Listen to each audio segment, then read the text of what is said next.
I am here in Paris, France today with a very special guest who we thought we would take this opportunity to join together. This was organized at the very last minute, but I'm here with Moojan Asghari. She was today at the Dior Women Leader Women at Dior conference, yes, at UNESCO. And today, Partisia Blockchain, we wanted to organize this impromptu session because it is International Women's Day, and Moojan was a winner of the Partisia Hackathon that we did in December 2022. So we thought it would be a great opportunity to talk about women in blockchain, women in Web3 today to help celebrate International Women's Day. The theme of this year's Women's Day is digital, which means innovation and technology for everyone, including women, and also for gender equality. We believe that blockchain is a truly inclusive technology, and that we'll discuss together during this little session. And it empowers not only gender equality, but also gender parity as well. And I can tell you this in my own experience, what I found in blockchain is that this is a really great space to be in for women, because there is I believe in a lot of cases, salary equality. And I do feel too that even though there are not that many women in this business yet, that we have the opportunity to share our ideas, make them become reality, and really sort of just have an amazing, interesting career where everything is different every day, and it's just really exciting. Yeah, it's very exciting. Thank you so much for this amazing intro. So, Moojan, let's talk about you first. Sorry, I just took a few notes because this is kind of like we hadn't prepared this a lot in advance. So Moojan Asghari is 33 years old. She was recently voted one of the top 115 inspirational women in Web3 globally. Wow. And is also, like I mentioned earlier, the winner of one of the winners of our hackathon through her company, 1000 Faces. So why don't you, Moojan, explain 1000 Faces for us? Yeah, so it's very interesting because I created this company with my sister, and you just talked earlier about how a blockchain can be providing opportunities for women. And interesting, my sister is an artist. She's never actually was working in tech, but because of the art, because of the NFT, because of the impact, we joined forces together. So 1000 Faces is a platform to help female founders with SDG impact projects to have resources, so financial resources and educational resources. And the main purpose of this is to democratize funding for the most underfunded category of people who are women, and our targeted audience actually from emerging markets. So you can imagine a woman in Africa who's working on an amazing, let's say, perma-farming project. We have actually some projects in our program from Nigeria that are working in helping farmers to connect to financial markets, and they're looking for funding. But as we know, we don't have the same access in Africa in terms of funding resources. So one of the ways we could do is to help them to receive funding through crypto, because as you know, 15 out of 20 of the top adopting countries in the world in terms of crypto adoption are from emerging markets. Look at South America, look at Africa, look at Philippines. And so that's where we thought that we can have create the biggest value to help this category of entrepreneurs to get funding through crypto, creating a decentralized autonomous organization as a decentralized leadership to manage the fund. One of the problems that we have today is that most of the investors, especially in VCs, there are men, and most of them white men, and that's why we have lack of funding for female founders. So if we are joining forces, and the communities are the ones who are, first of all, the end users and benefit from it, and also they make the decisions for the funding, that's where we can be more inclusive. And this is why 1000 Faces exists. Okay, and that's really interesting. And you mentioned at the very beginning of your introduction there that the criteria for being a beneficiary of these of crypto aid is to be a sustainable development goal project. Yes, they need to have at least 2 SDGs of the UN. They need to be in the early stage, so pre-seed and maximum seed is basically what we bring to them is really the 2 F's, like friends and families for them. So there's a crowdfunding phase that is happening. And then once we ourselves create our own fund, then we can help them to raise the funds in bigger rounds. But yeah, the criteria is the female founders are basically the main shareholders of the company on early stage and covering SDGs of the UN. And how has Partisia Blockchain been able to help you achieve these goals with the 1,000 pieces? So in fact, it was, when was it, like 2 months ago, we participated in the hackathon, and it was the first award that we won. So it was very significant for us, and also the amount was also significant. So it was right away like accelerating our growth. So what we are doing with you guys is to build our DAO on your blockchain, and we are developing what we call it the zero knowledge voting. Where we are implementing it for our community voting, so the community can vote with using our DApp, and so it's in a more inclusive and fair way. So we don't share the results; nobody can see their results before it's actually published, and this is helping us to create our first layer of the DAO structure that we're building.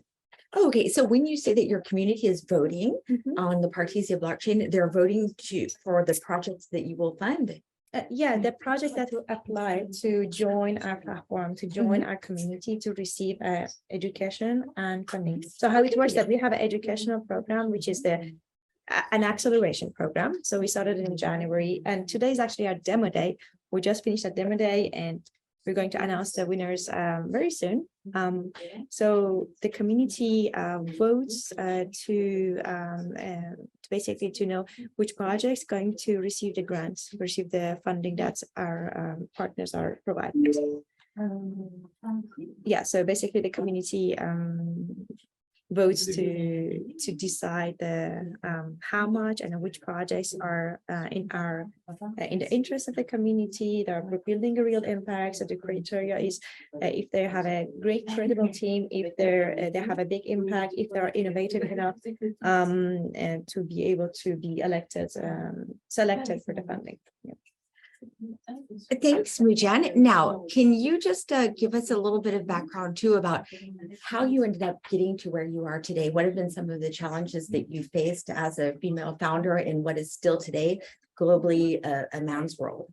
Yeah, so my own journey is it's now 10 years, almost getting 11 years. I'm in France. I come from Iran, and I remember I wanted to apply to an engineering degree that I couldn't do because it was not open for women in Iran, so I chose something else at the end. And I felt always like I needed to ask for something which is off the menu, and fight for something I want. And it was difficult, like to be sometimes maybe the outlier, or like somebody who's breaking the rules. And I really liked that part, like to be to say no, and if some door was closed to me, I would like try to find another way and hack it sort of. And my own challenges here as an immigrant, as coming from a Muslim country, like you have all these like tags like this, post-its on your front. And it was difficult. I couldn't get some jobs that because of my nationality or because of my gender. But I remember I had a mentor who's also a very famous investor. She told me, you know what, you need to have courage. Don't have confidence, because people say, oh, you should have confidence. That doesn't work.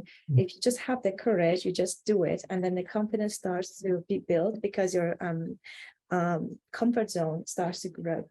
So that's exactly what happened to me too. And then I started to just like follow and be curious about what I want to do. So started off my career in banking because that's what I studied here in France. But then later I decided to move to entrepreneurship because I was seeing every day something new, and it was very inspiring for me to see we can build something in a matter of hours at hackathons. And that's when I realized, oh, I can like literally learn so much in hackathon. And for example, at Partisia, we did so much just in a matter of like 50 hours, something like that. So then I started my career in app development, software development, and AI. I, by chance, in another hackathon, I was interviewed by one of the guys there that, have you noticed there are not enough women here at this AI hackathon? And I looked around and I was like, oh, yeah, that's true. It's like 4 persons. And then the idea of creating a community for women came to me.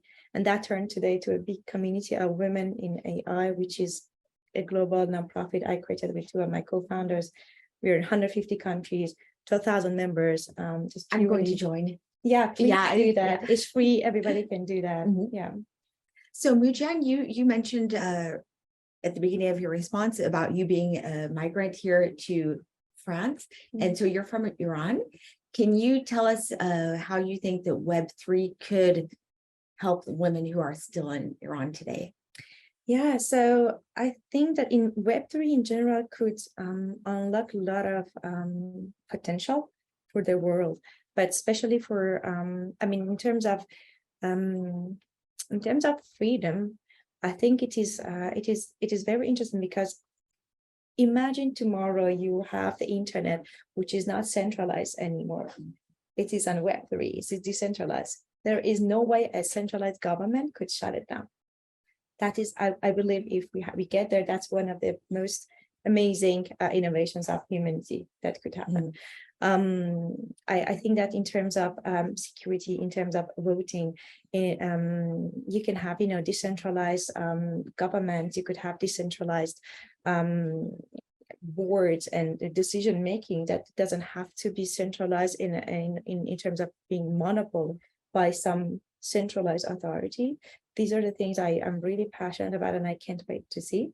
In a more short term, I believe, for example, solutions such as many DAOs that exist today, they actually came from this passion and inspiration that they want to democratize the access. They want to create communities. I think the world is going towards more creating meaningful communities that they share very core values, and they start building together, taking initiative. So everybody is a leader in their own position, and that's beautiful. You don't have that in other, very traditional corporations, or in forms of the military sort of organized companies. That's like, I think it's very outdated, those forms of hierarchies, and I think these are the potentials of Web3.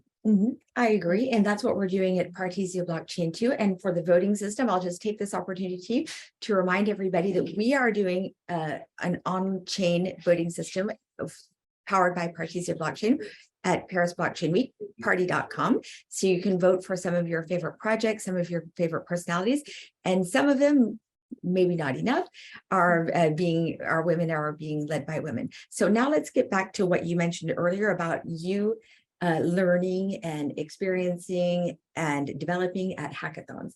And I think this is a really great opportunity to explain to women out there how you can get involved into a hackathon, like the one that we led in December, the one where you actually so much to tell you about it. because this is a great, I just don't believe that women really understand the grants available and the number of hackathon opportunities that are open to everyone. There are still spots available for Paris Blockchain Week hackathon, the weekend before Paris Blockchain Week. The hackathon, I believe, is the 18th and 19th of March. But so this is call to action. If you're interested, have a look and sign up. And you don't need to be, you don't need to be a developer with 15 years of experience. You could just how did you get started? I am not. Yeah, why don't you explain how you got started? I love the stories, because honestly, every single project, every single company, organization I built, they came out of a hackathon, literally. Every single of them. And Women AI came from a hackathon. Today is global, like 150 countries. 1,000 Faces came from a hackathon. And we also was granted, by a hackathon. And I remember the first time I went to a hackathon was basically, I didn't even know what it is. I just realized that was my first startup I was building, and we were a competitor of Eventbrite. Oh yeah. And then well, we were very optimistic at that time with the little experience we had, but I just go to this event. I see, oh, it looks like a networking event. Could I be part of it? And then I go and I realize they told me, okay, so you were here for like 3 days. I was like, I didn't take my toothbrush. And then I literally stayed there for 3 days without sleeping, just having some rest on the floor, like eating and like coding with the people. And myself, I'm not a developer. but I had people that you meet there and you connect with because they complete your vision, and then you can build something amazing out of it. And if you're very lucky and if you've done, the good job that the mentors tell you to do, then it's great that you can win. And it's a very easy, actually, a way to test something, build something in like a matter of a weekend and see if it's working or not. And if you do that, then you get grants and you start a company. Well, that sounds very good, Moojan. Thank you for this great pitch. So as you can see, ladies, if you're interested in coming into the world of Web3 and blockchain, check out the hackathons. Go there maybe first time around. You just take the experience, and then the next time come and actually try to put your thinking cap on, come up with a project, learn how to pitch. And on the Partisia Blockchain YouTube channel, we've got a really good video about how to build a pitch. Wasn't that interesting, the presentation that was given? Oh yeah, I think actually somebody mentioned that was the best pitch, that was the best training for how to pitch during your event. And I remember one of your colleagues, I forgot his name, Vinny. Yeah, Vinny Lau. Yeah, I really appreciate it. Everybody was amazing, and especially him when he was showing us how to exactly create your pitch deck. It just helped us so much. So yeah, absolutely amazing. I highly recommend. Okay, so we have a few questions from our community. So I just want to make sure we cover those before we get off the call, because we have just about 5 minutes left. So let me just check here at the questions. So, Moojan, we live in a very fragmented yet very connected world where equal rights and women's rights remain out of reach in some societies. How do you believe that blockchain will close this gender parity gap? Yeah, I mean, I mentioned a little bit about the freedom at the beginning. I believe that and there are like so much conversation about it, like could Web3 sort of undo or like redo the mistakes or the problems that we have created already in Web3. So if you, for example, want to do a little bit of research about the gender gap, about the bias, unconscious bias is already like built there, about the opportunities in Web2, it's all like, we have made a technology that is built on those biases and those sort of imparities and inequalities. Web3, I believe it has the potential to do a better job. Already about, for example, I talked about emerging markets. Some of the countries in the world, they don't have the even a bank account, but most of the emerging markets, actually 53% of them, they are mobile only, meaning that they have their only connected device is a mobile. And then what you can do with a mobile and an internet connection is to have a wallet. And then you can start gaining money, trading, and basically building your professional sort of stable financial career life, and just by kind of using crypto, using Web3, using blockchain.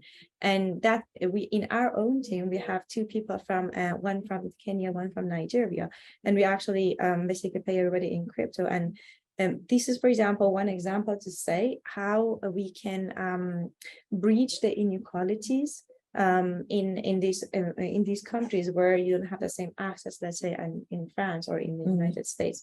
And yeah, I think that's, for example, it can bridge the gap for imperative. Thanks so much, Moojan. So as we move on, just to make sure we got everything here. So how would you like, if you could have all your dreams come true, how would you like the Partisia community to get involved with your endeavors? And where can they go to learn more about 1,000 Faces? Actually, you guys are already helping us a lot, even like with communication and marketing. And this thing that you're doing is amazing. I think one of maybe my dreams from our collaboration is to be able to build a sustainable model and a very powerful DAO where we can help our communities together to fuel the SDG impact and be able to measure our impact. So if that's something that we could do together, that would be amazing. And be able to see the other countries and the other companies in our portfolios, in our surrounding, they can collaborate with us, and it's an ecosystem that we can build together. So that's what I would love to see. Well, thank you so much, Moojan, for being with us here today. the busiest day of the year for you, I believe, right? Yes. And coming to be here with us and sharing your story with the Partisia community. And so a big shout out to you and congratulations for everything you've achieved so far. And we are really honored to be part of your journey. And we'll do our very best to support you, which, by the way, Moojan will be coming on my show, Decrypt, I believe, probably next week. Yeah. Yes. So we'll be able to share that with the community as well and see everybody, hopefully, either live or virtually at Paris Blockchain Week, March 22nd and 23rd in Paris, with the hackathon earlier than that, where you can come as well, where we will be hosting on March 23rd, the Paris Blockchain Week Awards, which is the largest social experience of e-voting on chain, because it's open to everybody anywhere in the world. And we hope this will be a precedent for the way we can run elections democratically for in all countries. Wow, amazing. I can't wait to see that. Okay. I'm going to be there too. So Party.com, vote here, vote now. Thanks again, Moojan. And thank you so much, Partisia community, for watching today. Thank you. Happy Women's Day. Thank you.